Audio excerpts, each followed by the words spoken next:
국제열차 타고 평양역에서 국제열차 타고 베이징까지 가거든요. 베이징. 기차 타고 중국 갔어요? 네, 베이징에 가서 거기서 비행기 타고 유럽까지. 너무 부러워. 아니 우리 기차 타고 베이징을 가다니. 그러게. 진짜 처음에 떠나서 막 가는데 그냥 깜깜해요. 아무것도 안 보이더라고요. 북한 쪽에는 산도 다 벌거벗고 막 이렇게 허연 산들이 있고 그래서 그런가 보다 했는데 갑자기 그때 밤이었거든요. 밤인데 그 다리를 통과를 한 거예요. 그 다리 있잖아요. 무슨 다리인지 모르겠는데 친해주하고 단둥 넘어가는 그 다리를 통과하는데 단둥 딱 들어가는 순간 불이 엄청 밝은 거예요. 굉장히 환한 거예요. 그리고 사람들이 막 청바지 입고 머리 다 풀어 헤치고 막 짧은 옷 입고 그다음부터 막 잠이 안 오더라고요. 그걸 본 순간. 내가 드디어 외국에 왔구나. 막 이제부터는 어떻게 내가 조크에 왔구나 막 이런 생각을 어머머. 했던 것 같아요. 그 거기서는 네 기차는 북한에서 평양에 탄 기차 그대로 가는 거예요?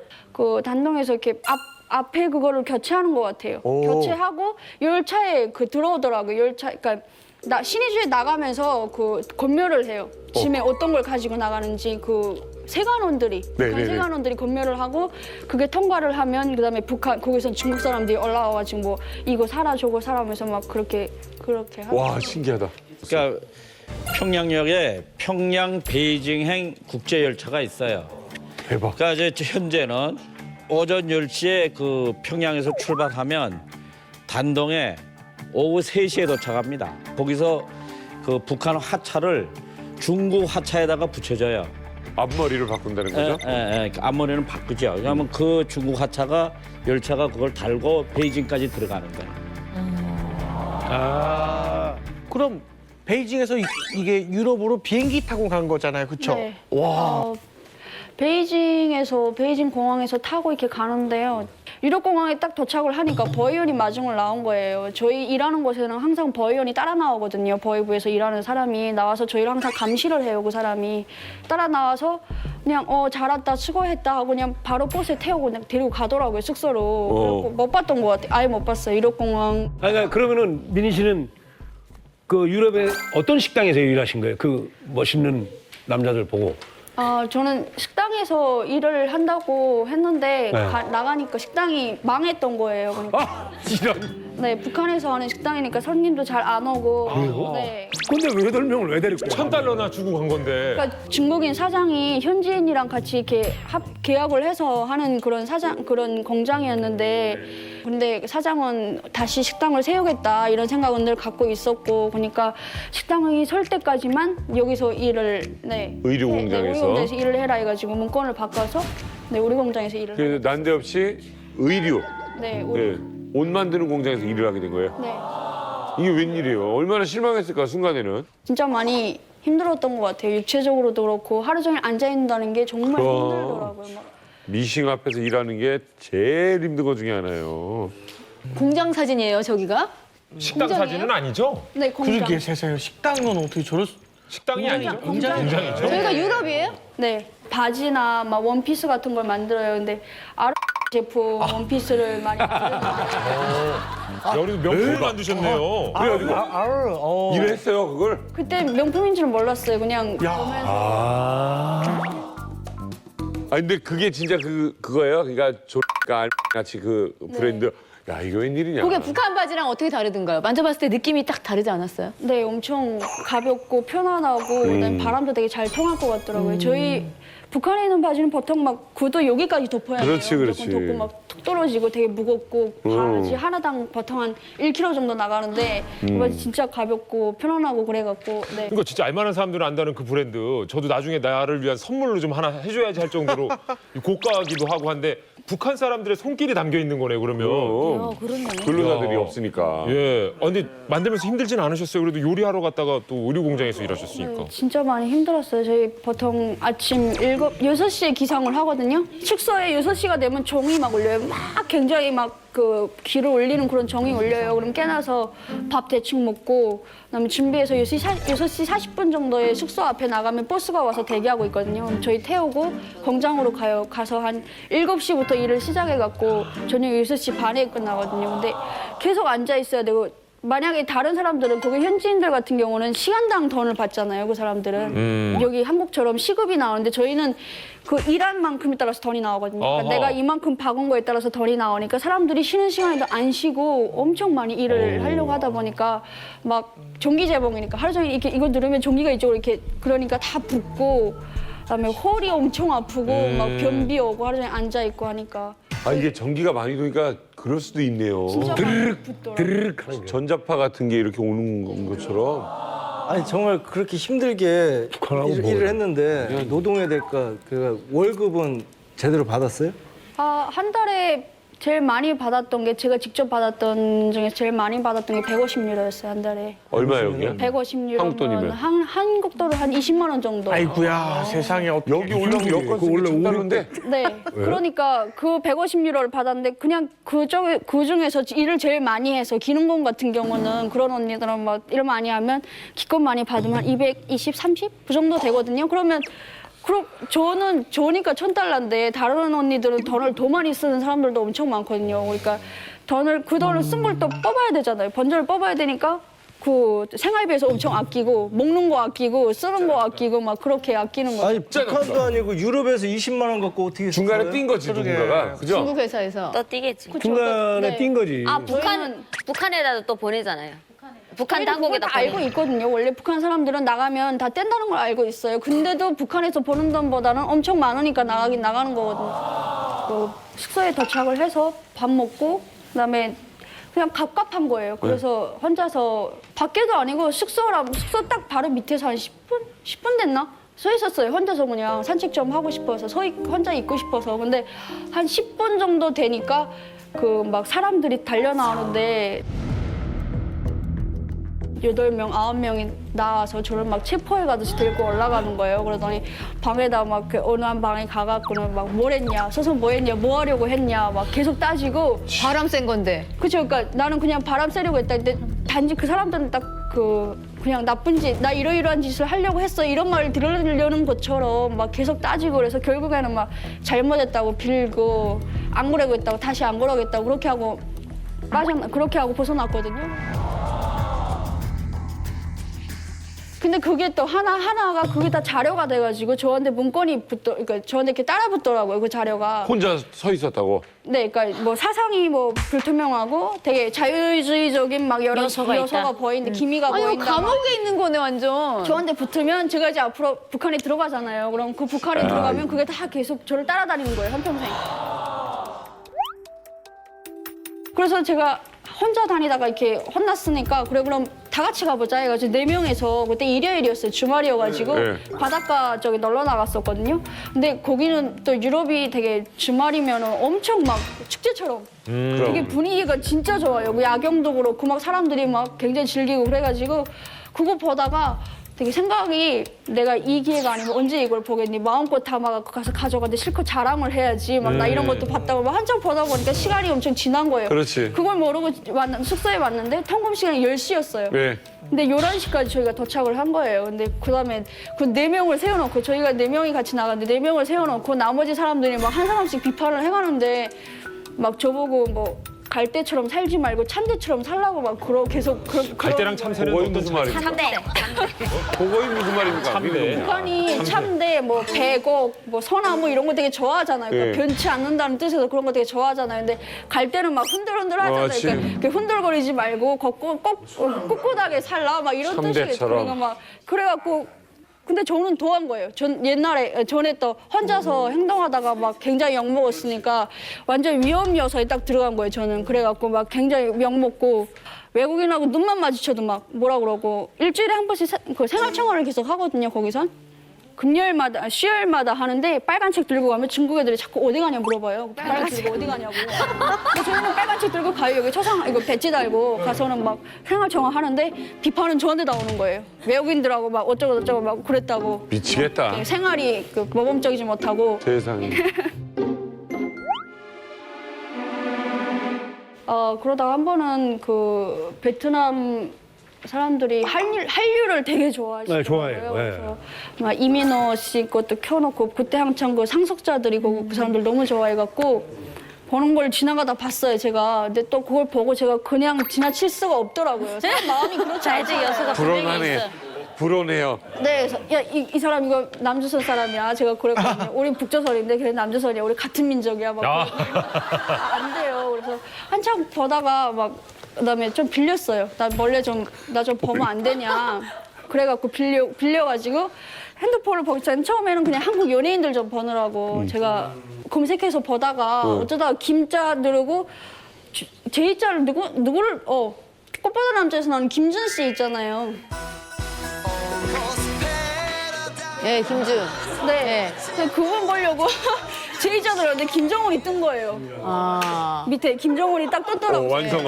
이 김정은이 내가 아는 김정은이니까 우리의 그 지도자일까 하고 눌렀거든요. 근데 그 다음에 보니까 거기 막 그 동영상들이 막 김정은 색칠하고 막 이렇게 분장하고 막 흉보고 세계적인 사람 모든 외국 사람들이 다 그러 너무 충격적이었어요, 진짜로. 예. 그리고 그 다음에 생각이 내가 왜 이렇게 사는지 알겠구나. 내가 왜 이렇게 자꾸만 하지 말라는 걸 들으면서 이렇게 막 비판을 받고 왜 이렇게 사람이 힘들게 사는지 내가 이제 알겠구나.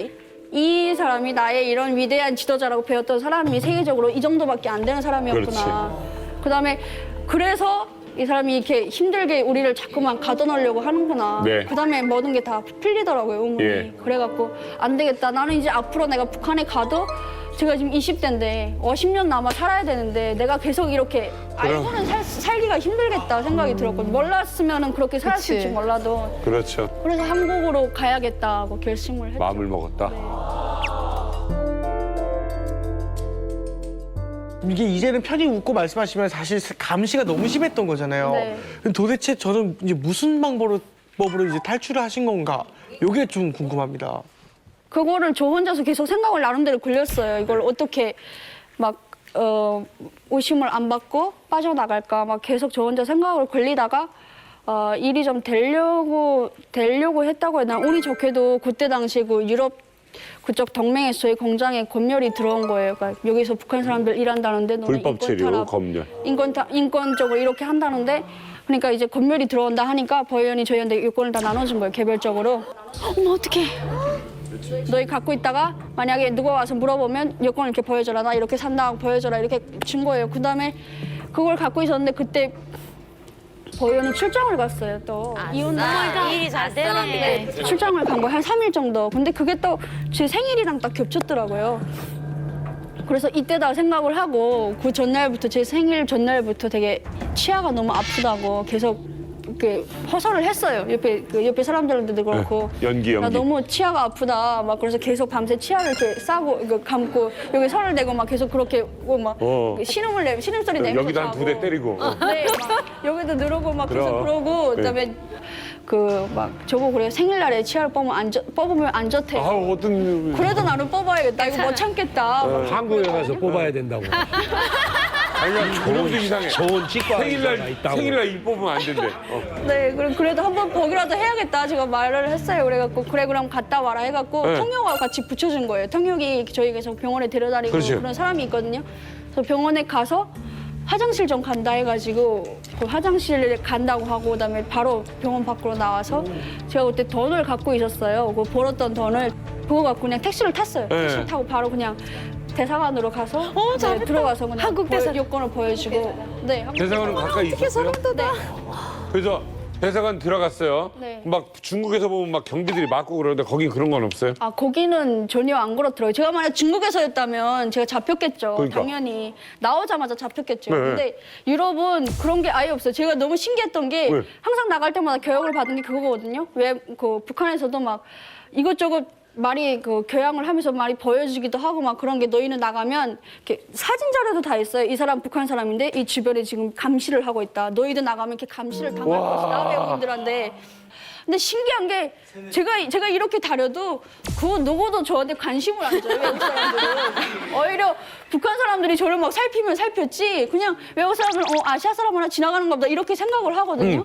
그러니까 제가 나와서 그냥 대사관 들어갔는데 들어갔어. 누구도 없더라고요. 그냥 바로 들어갔어요. 그래. 들어가고 그다음에 생각이 했던 게 유럽에서는 노스코리아가 이게 북한이 보호 대상으로 들어간대요. 국제 인권 그 보호 대상으로 들어가서 제가 그냥 누구한테 잡혀간다 할 때 경찰 잡고 헬프미나 노스코리언이다 하면은 그냥 바로 보호해준대요. 그걸 알고 있었으니까 그렇게 해서 들어가서 그다음에 한국 친구를 만나 여권을 보여주고 나 이렇게 북한에서 일하던 북한 공장에서 일하다가 이렇게 왔다 하니까 그분이 뭐 이것저것 좀 알아보시더니 바로 제가 그냥 거기서 자발적으로 왔다고 네. 저는 다 쓰고 네. 다 쓰고 그다음에 좀 밥 먹고 기다렸다가 예. 저녁에 비행기 타고 바로 아니 민희 씨 일이 풀리려니까 그렇게 뭔가를 조사도 좀 하고. 진짜 뭐 예를 들어서 타이밍. 우리나라 뭐 국정원 직원도 만나고 좀. 자, 비행기표는 누가 사줬어요? 그거? 멜레니까 이게. 비행기표는? 대사관에서 사줘요? 아, 잠깐만. 대사관 들어간 게 몇 시예요? 10시 아침 10시에 오전 10시에 들어가서 오전 10시에 들어갔어요. 뭐 쓰고 밥 먹고 몇 시 비행기 탔어요? 저녁 7시 비행기를 탔어요. 이야, 대박! 자, 한국 직원의 첫 반응은 어땠어요? 잘 왔다고. 처음에는 되게 당황하게. 그러니까 그치. 네, 근데 거기에는 국정원불이 없으신 것도 거기에는 그러니까 북한 사람들이 없으니까 뭐 그렇게 북한 사람들이 오는 경우가 정말 드무니까 진짜 국정원분도 안 계시고 그러니까 대사관에서 빨리 보내신 것 같아요. 자, 그래서 지금 북한 여권을 가지고 왔잖아요. 네. 그럼 한국 가려면 대한민국 여권이 있어야 되잖아요. 네, 그래서 사진도 찍고 거기서 여권 증거로 그냥 여권을 만들어줬어요, 임시여권. 네. 그래서 그걸로 공항을 혼자 가진 않았죠. 아니에요. 그분들이 되게 친절하시게도 다 해갖고 마지막에 그 공항 라운지 있잖아요. 네. 거기에서 대기하다가 왔거든요. 그 안에까지. 네, 라운지. 이게 그러니까 외교관들이기 때문에 네. 사실 그분들 얼마나 긴장했겠어요. 김정은이가 무슨 지시를 내렸는가 하면 해외 경험을 가진 인재들을 키워내라. 그래서 자녀들을 다 데리고 태원공사 같은 경우에 나왔죠, 사실은. 잘 됐다. 나왔다가 2016년도에 또 김정은이가 다른 지시를 내립니다. 대사관에 나가 있는 자녀들 중에 25살짜리들은 다 들여보내라. 야, 이거 상상을 해보십시오. 25살 먹은 애들이 다 세상을 알아버렸는데 어떡해. 이걸 들여보내요? 말도 안 이건 돼. 부모 입장으로 정말 도무지 말도 안 되는 것 같고요. 25세 내보내지 못할 망정. 그렇죠. 들어가라. 근데 제 생각인데 이제 자식들을 돌려보내는 게 쉽지 않다는 거 충분히 공감은 하거든요. 근데 아무리 그래도 탈북이잖아요. 너무 위험 부담이 큰 거 아닙니까? 맞아요. 이것도 한번 설명을 드리자면 지금 말씀하신 것처럼 외교관들이 선망의 대상이고 그건 북한 땅에서입니다.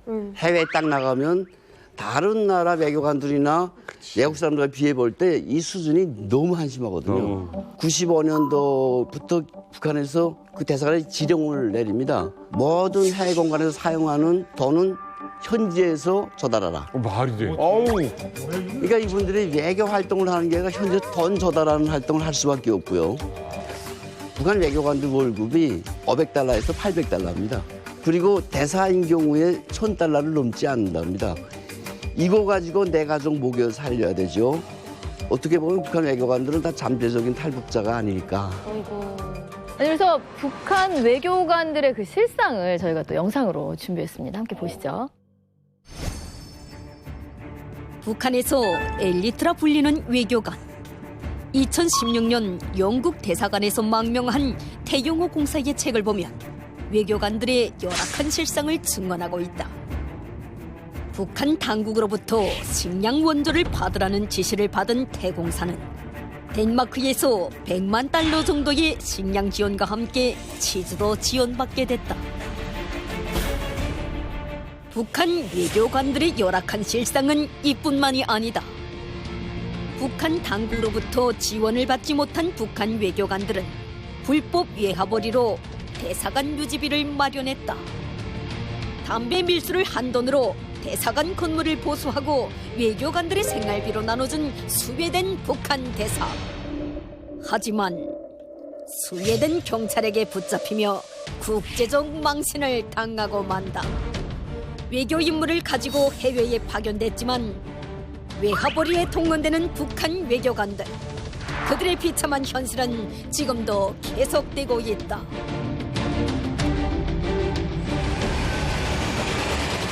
자, 그 한 나라를 대표해서 나간 외교관이 밀수 같은 불법을 저지르다가 체포가 된다.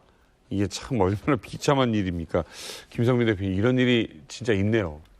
뭐 기상천외한 일들이 많죠. 뭐 군계 밀수 사건, 그리고 뭐 담배, 술 어디 안 걸린 데가 있겠습니까? 아프리카의 코뿔소, 그리고 상아 이런 것들은 밀반이 받아가 추방된 외교관들도 있고요.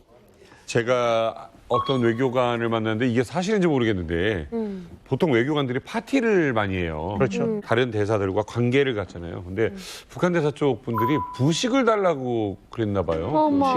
산거리 관련된 거. 이게 과연 제가 들은 게 사실일까요? 거짓말일까요? 사실일 겁니다. 그러니까 이제 그 독일이나 이제 유럽에 나가 있는 외교관들을 보게 되면요. 봄만 되면 그 유럽 벌판에 나가서 고사리를 다 캐는 작업을 합니다. 이게 부인들이. 그래서 그걸 말려가지고 1년 동안 먹는 반찬거리를 만든답니다. 그리고 이제 태양공사님 말씀 들어보니까 해외 공간에서 임신을 할 수 없답니다. 이게. 그 나라 아이가 되니까. 예, 해외로 나갈 때는 신체 검사를 너무 깐깐하게 한답니다. 절대로 아프면 안 되는 거죠. 그러니까 그 의료 보험료를 내야 되는데 보험료가 비싸기 때문에 낼 수가 없어요. 그러니까 절대로 아프면 안 됩니다, 이게. 그러니까 아파서 만약 죽게 되면 시체를 날아갈 수도 없어요, 이게 너무 비싸기 때문에. 그래서 어떤 외교관은 그 시체를 본국에 소화 못해서 그냥 현장에서 그냥 화장해서 가져온 경우도 있더라고요. 그러니까 그만큼 이제 열악한 상황이 지금 지속되고 있는 거죠. 민희 씨는 가까이서 봤을 거 아니에요? 네, 그 할아버지 때문에 되게 좋았었대요. 근데 제가 유럽에 가서 진짜 보니까 그 우상이 다 깨지는 거예요. 아, 너무 처참하구나, 그 사람들 삶이. 뭐냐면 이렇게 그 나라에 나온 북한 건설노동자보다도 더 덜 못 받는 것 같더라고요. 그 건설노동자는 현지 사장이 덜 줘요, 그 사람들한테. 그러니까 뭐 그 나라 임금 뭐 맞춰가지고 이렇게 주는데 북한 외교관들은 북한 정부에서 주는 돈을 가지고 애들 학비도 보장해야 되고 생활비도 해야 되고. 그러니까 막 빵도 되게 엄청 싼 거 막 사 먹고 그다음에 옷도 막 중고옷만 사서 입더라고요. 그리고 노동자들이 이렇게 도와주는 것도 되게 고마워하고. 국제비서였던 황장엽 비서가 한국으로 오겠다고 중국 주재 한국 대사관으로 들어가지 않습니까?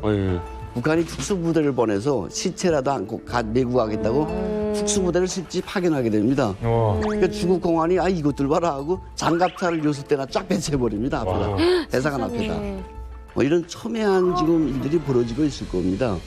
또 다른 사례가 태국 주재 무역 참사관이었던 이제 홍순경 선생 이야기를 좀 할 수 있는데 이분이 북한에서 이제 소환 통보를 받고 탈출합니다. 그래서 홍순경 잡으라 무조건 방법을 찾다가 이거 경찰을 하나 매수해서 통신 기록을 따자. 네네네. 실제로 매수해서 통신 기록을 따서 보니까 아 이거 홍 참사가 어디에 있구나. 덮칩니다. 부인, 아들, 홍순경 참사 덮쳐가지고 보위부가 차에다 싣고 옵니다. 뭐 다 됐다고 생각하지 않겠습니까? 그런데 정말 이때는 하나님이 계시는 모양입니다. 차가 구릅니다. 쓰러지니까 넘밭에 굴러 떨어지는데 홍 참사관의 부부는 엄청나게 상처를 입고 그 자리에서 병원에 실려갑니다. 네네네. 아들은 보위부 요원들이 싣고 북한 대사관으로 들어가 버려요. 그래서 태국에서 소위 이산 가족이 생기는데 그 북한 애들이 뭐 이런 거 잘하지 않습니까? 이제 어린 아들을 내세워서 기자회견을 하는데 당을 배반한 아버지 어머니는 내 부모가 아니다. 나는 장군님 품으로 가겠다. 평양으로 가겠다 이렇게 됩니다. 많은 사람들이 그걸 믿지 않았고요. 특히 그 태국 총리가 이건 아니다. 우리 경내에서 이런 비인간적인 일어나는 거 못 봐주겠다. 북한 무조건 아들 보내라. 부모한테. 못 보내면 우리 외교관계 단절하겠다. 근데 북한은 당시만 해도 정말 태국이 중요한 외교 고점이었거든요. 간첩 활동도 하고. 그러니까 야, 그 아들 보내. 그래서 아들이 엄마 품에 오고 이어서 홍순경 참사관 가족이 이제 한국으로 오게 되는. 유럽 나가기 전에 항상 교육을 하는 게 절대 뭐 체포자가 따라간다 이런 얘기를 안 해요. 자기네가 나쁘다는 얘기를 절대 안 해요. 어떻게 얘기를 하냐면 한국에 만약 간다 하면 하나원이나 국정원에서는 뭐 선거문도 하고 뭐 여러 가지 고문을 해서 비인간적으로 취급을 하고 그다음에 나오면은 다시 간첩으로 교육시켜가지고 다시 북한으로 들여보낸다. 결국에는 인간 쓰레기 취급을 받을 바에는 절대 적을 변절하는 게 아니다. 이런 식으로 교육을 하거든요. 설마 북한이 그렇게 체포조 뭐 이런 거 상상을 안 했는데 정작 탈북을 하니까 체포조가 따라오더라고요. 그래가지고 결국에는 한국으로 빨리 한국행을 택한 게 유럽 쪽엔 그 체포조가 좀 어마어마하게 따라오더라고요. 갈 수 있으니까 유럽은. 한국은 못 오니까, 못 따라오니까. 그러네요. 외무성에 딱 들어간다는 것은 북한의 외교관이 되겠다라는 꿈을 갖고 외무성에 들어가는 거잖아요. 그러면 외무성 들어가시고 나서 몇 년 만에 처음으로 해외 파견을 하신 거예요? 외무성 들어가서 7년 만에 2010년에 제가 시리아의 삼동소기관으로 임명을 받아서 가게 됐습니다.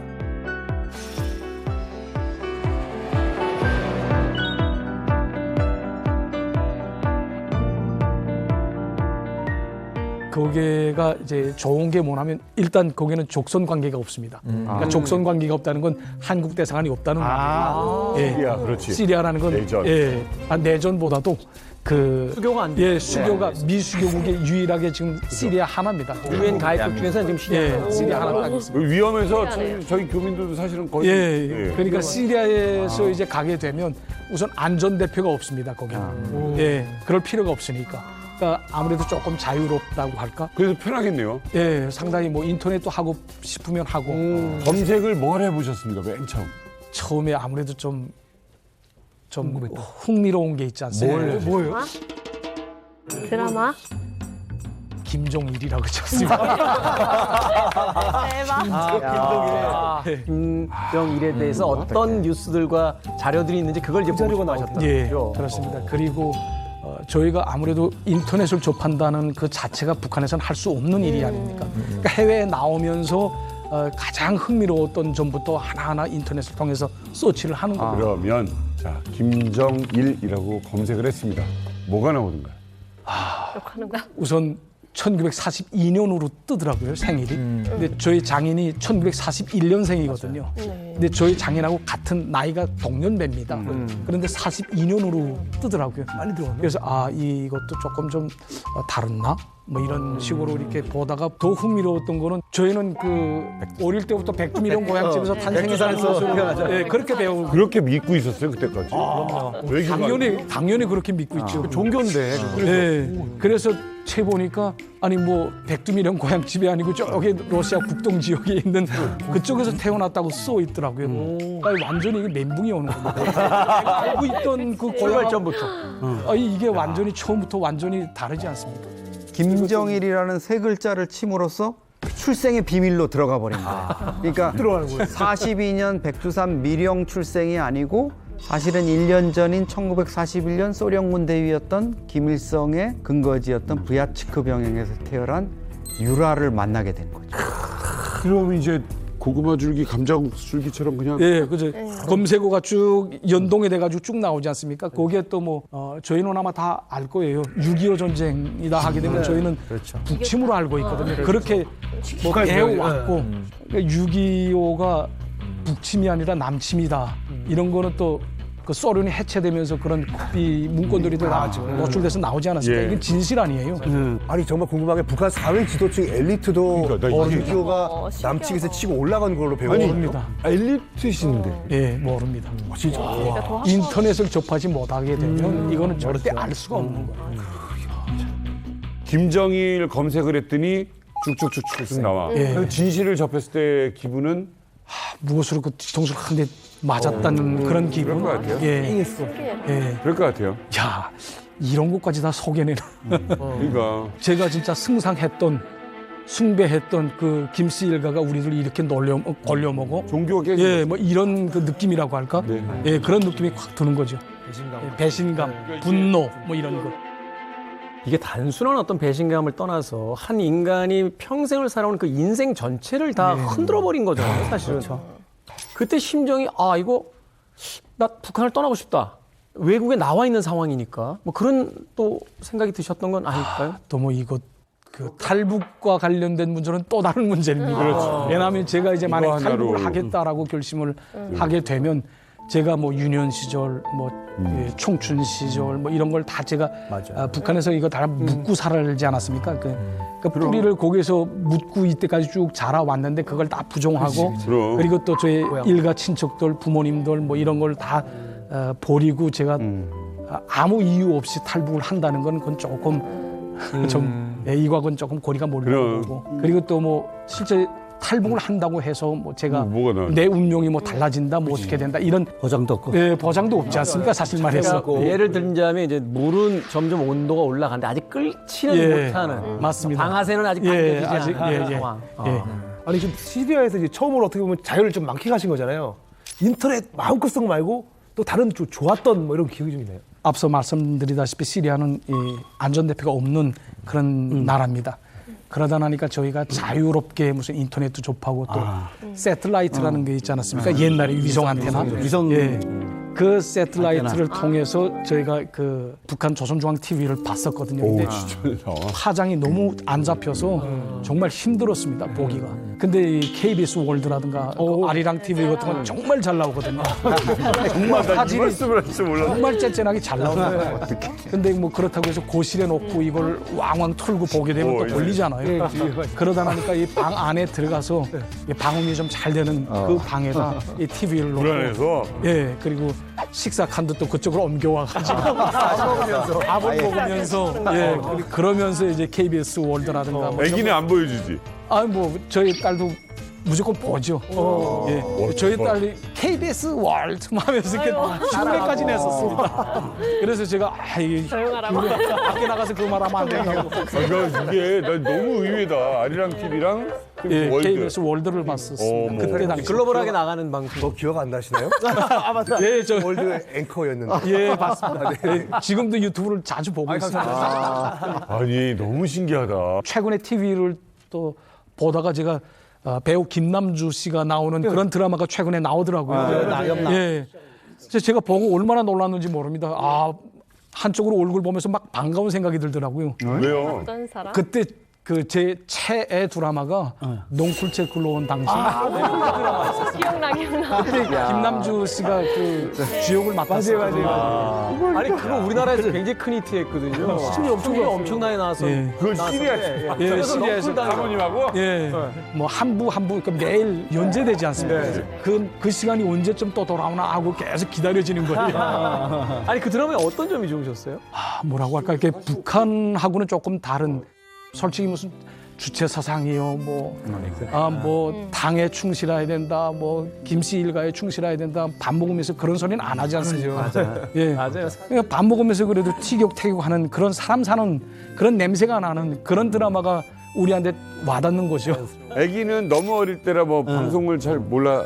예, 뭐 크게 이렇게 몰입한 거는 별로 없는데 그래도 무슨 불의의 명곡이라든가 뭐 이런 노래를 많이 봤습니다. 딸아이도. 예. 그런가 애들은 노래 잘 따라. 예, 노래를 잘 따라합니다. 아니 어떻게 보면 따님은 어떻게 보면 아이돌 K-팝이잖아요. 예. 코요태가 꽤 그때 저는 알죠. 저는 뭐 김종민 씨, 뭐 신지 씨, 백가 씨 다 압니다. 여기 와서 예능 프로를 좀 봤는데 뭐 많은 방송들이 출연을 하시더라고요. 그렇죠. 재밌죠 한국 방송이. 예. 아니 근데 얘기 듣다 정말 보니까 재미있습니다. 외교 활동 안 하시고 TV만 보실 거예요. 저희보다 많이 하죠. 시리아에서 또 뭐 어떤 추억이 떠오르세요? 지나간 일이니까 뭐 다 공개해도 될 것 같습니다. 제가 처음으로 그 시리아의 대표단 송원으로 한번 갔었던 적이 있었거든요. 제 삼등소기관 하던 제 친구가 있었거든요. 그 친구 보고 야, 시리아 여기 제일 그 핫한 데가 어디냐 하고 물어보니까 이 나이트클럽입니다. 그래서 이건 정보 수집이죠. 정보 수집이야. 그래서 캐주얼하게 입고 지금 나이트클럽에 둘이 갔죠. 갔는데 문 앞에서 문전 거절 당했습니다. 저의 남자들만 둘이 있기 때문에 들어가지 못한다는 거예요. 그러니까 쌍쌍이 저희가 이제 여자를 같이 데리고 왔으면 들어가거나 혹은 여자들끼리 온 그런 여자들은 들어보내는데 남자들끼리만 완 사람들은 들여보내지 않습니다. 그래서 문전 거절 당했어요. 때문에 그런 거 아니에요? 그러니까 캐주얼하게 입고 캐주얼인데 물 관리 당한 거예요. 물 관리.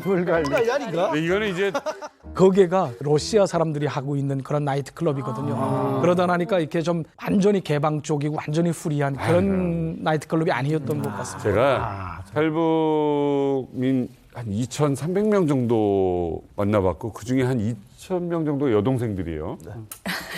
하나원 나오고 맨 먼저 간 데 어디냐? 대부분이 나이트예요. 누구지? 그럼요. 맞죠? 가봐야죠. 왜 그러시겠습니까? 2014년에 북에서 러시아로 일하기 위해서 파견됐다가 정말 고생하시고 최근 2023년 대한민국에 오신 탈북민 한 분을 소개해 드리겠습니다. 오늘 어렵게 모셨습니다. 리정혁 씨 반갑습니다. 블라디보스토크에 파견되어 네. 대학을 노동자로 일했던 이종혁입니다. 네. 이정혁 씨가 지금 여러분 얼굴이 방송에 잘 안 나가고 있죠. 저희가 이분의 북에 계신 분들, 지인들, 가족들의 안전을 위해서 부득이하게 얼굴을 이렇게 보내드리지 못합니다. 좀 양해를 부탁드리고요. 아니 일단 목소리를 일단 들어봤는데 약간 좀 목소리가 굉장히 앳되시거든요. 혹시 나이가 어떻게? 아마 여기 계신 분들 중에서 가장 어릴 것 같은데요. 30대 초반입니다. 저희도 비슷해요. 저희 어리네요. 마음 편하게 하시면 돼요. 자, 그런데 이 이정혁 씨가요, 우리 대한민국에 입국하기까지 결정적인 도움을 준 분이 바로 이만갑에 있으시다고 하는데 어느 분이신지.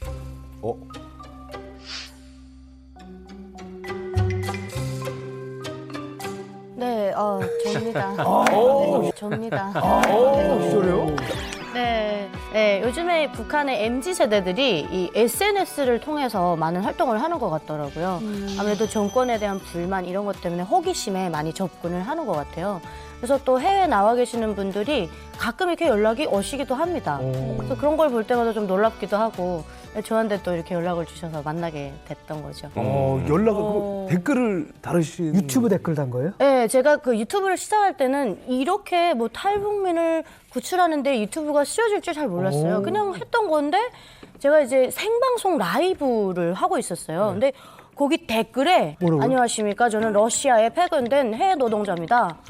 그래서 이제 뭐 자강도 출신이다 이런 걸 쓴 거예요. 제가 완전 이렇게 딱 꽂혀버렸죠 거기에. 그다음부터 막 심장이 벌렁벌렁벌렁 하는 거예요. 그러다가 이거 버이브인가?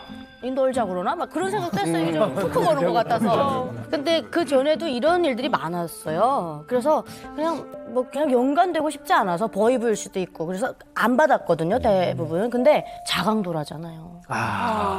대한민국의 34,000명 중에 자강도 출신이 없어요. 이건 또 지연을 건드리는. 네, 이거 나는 이것도 이렇게 메일로 몇 마디 주고받다 보니까 진심인 것 같아요. 그래서 빨리 그 영상을 종료를 하고 그 댓글을 지워버리고 이메일 주소를 남겨줘서 그때 이제 연락을 한 거예요. 쉽지 않을 텐데요. 이 친구는 이제부터 내 동생이다 막 이런 마음이 생겨서 금전적인 도움보다는 정식적인 도움을 많이 줬을 것 같아요. 네. 제가 그래서 이름을 넌 이제부터 리정혁이야.